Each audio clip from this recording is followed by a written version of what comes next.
Wali Kota Bobi Nasution pergi kerja naik motor listrik. Tas dan helm jadi sorotan warganet.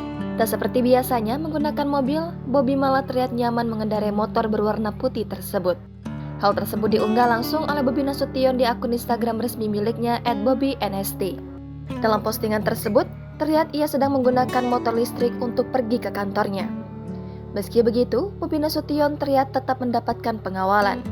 Dalam foto pertama, terlihat Bobi Nasution tengah berhenti menunggu lampu hijau dari arah Jalan Kejaksaan Kota Medan, di mana Bobi Nasution menunggu lampu hijau layaknya masyarakat lain. Namun dalam postingan tersebut, seluruh pengendara langsung menoleh ke orang nomor 1 di Kota Medan tersebut. Sementara foto kedua, Bobi terlihat sedang membelokkan kendaraan motor listrik tersebut menuju kantor wali kota.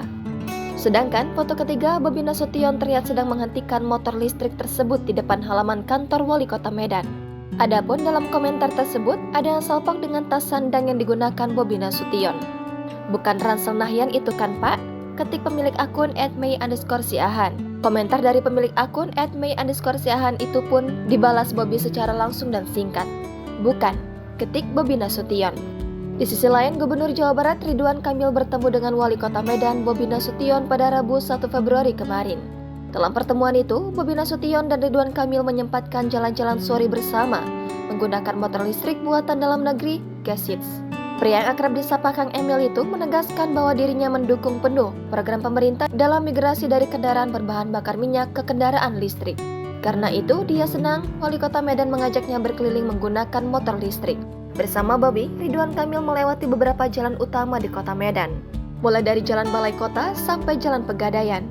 Menurut Kang Emil, program pemerintah mendorong penggunaan kendaraan listrik sejalan dengan perkembangan penggunaan energi terbarukan, dikarenakan tenaga listrik akan terus bergerak menggantikan BBM.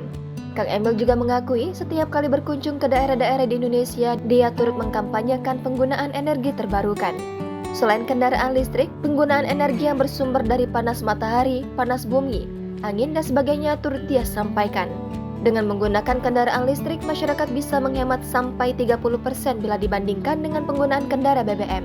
Selain itu, semakin banyak kendaraan listrik, semakin besar peluang untuk menekan polusi. Setelah jalan-jalan menyisir jalan utama Kota Medan, Ridwan Kamil bersama Bobi menemui para pemuda yang tergabung dalam komunitas kreatif di Medan. Mereka kemudian berdiskusi mengenai banyak hal. Oleh menantu Presiden Joko Widodo tersebut, Kang Emil diminta membuat desain untuk membangun ruang kreatif di Medan. Ruang yang nantinya bisa dipakai untuk anak muda di ibu kota Sumatera Utara itu untuk mengembangkan minat, bakat, dan potensi mereka.